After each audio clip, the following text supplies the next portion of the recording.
we're expecting. Well, in a moment, we'll speak to Nick Ravenscroft, who's in Newton Aycliffe in County Durham. First, though, let's cross to Dave Harvey, who's at an electronics factory in Gloucestershire. Dave.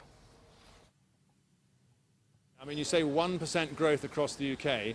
At this factory here in Gloucestershire, they've seen a growth in the same 3 months of 108%. That's what happened to their profits. So what are they making here? In a word, electronics, high-tech, precision electronics. Now, this isn't the sort of thing that you and I buy, no. It's used by manufacturers, by people in factories, to everything from aircraft wings to mobile phones, to ensure that everything is cut precisely right. Now, they make their own circuit boards. They're just coming here off the line. Here's another one coming in here. And these circuits are printed with electronic components, would you believe it, at a rate of 36,000 every hour. That's one component every 10 seconds. So how are they doing on the financial numbers? That's Ben Taylor's job. Ben, you've had a good rate. How's it doing in the UK? Doing very well in the UK. We had 26% growth in this last 3 months here in the UK. So other British factories are buying your kit as well. That must mean there's some health out there. Yeah, so fortunately there's actually a lot of sophisticated manufacturing in the UK, which I think is what we have to do in the UK anyway.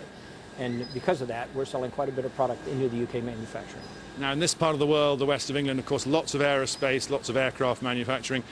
Is this the secret? High-tech, high growth? It's the only way to do it. If we're attempting to compete with low labor rates and things like that, we'd never make it. We have to have a sophisticated product that's needed around the world for manufacturing, and fortunately we do.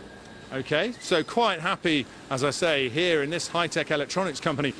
But if they're doing so well, and we've got 1% overall, who's struggling? Let's have a word with a former Bank of England agent.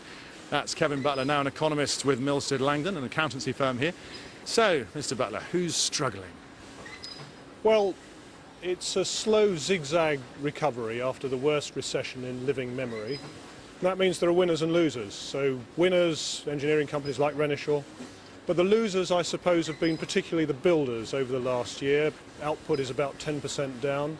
So they have been struggling, but there are some indications of improvement. It's very hard to find scaffolders in Bristol, for example, at the moment. And very briefly, shopkeepers, retailing's very hard, isn't it? Very patchy, but with some companies doing well. A new John Lewis store in Exeter, that's an indication of confidence in the sector, but it's variable and patchy. OK, well, thank you very much indeed for that. Here we are, a high-tech company, and that seems to be at least one of the areas doing well today. Thank you, Dave. Dave Harvey there in Gloucestershire. Let's compare that with where Nick Ravenscroft